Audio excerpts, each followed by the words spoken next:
কথার আগামী পর্বে আপনারা দেখবেন কিছুতেই জুনিকে এই বাড়ির বউ হতে দেয়া যাবে না।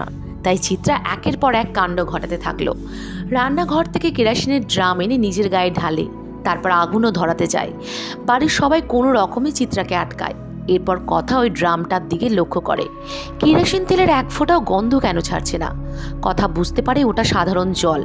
মেজমা ইচ্ছা করেই সবটা করছিল যাতে জুনি কিছুতে এই বাড়িতে না ঢুকতে পারে। কথা সবাইকে প্রমাণ করার জন্য যে চিত্রা নাটক করছে নিজের গায়ে ওই তেলটা ঢালে, আগুন ধরানোর চেষ্টা করে। কি ব্যাপার, আগুন ধরছে না? বাড়ির সবাই বুঝতে পারে এটা সাধারণ জল ছিল। মেজমা ইচ্ছাকৃতই সবটা করছিল।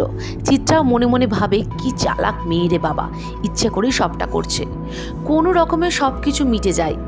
জুনিকে এই বাড়ির বউ হিসাবে বরণ করে ঘরে তোলা হয়। অঙ্কিতের সাথেও কর্তা দাদু আর কর্তা ঠাম্মা কথা বলে, কিন্তু চিত্রা নতুন প্ল্যান করতে থাকে ওদের দুজনকে মারার জন্য।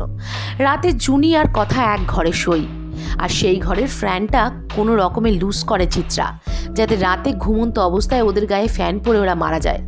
তবে কি এবার সত্যিই চিত্রার প্ল্যান সাকসেস হবে, নাকি কথা চিত্রার প্ল্যান ভেস্তে দেবে?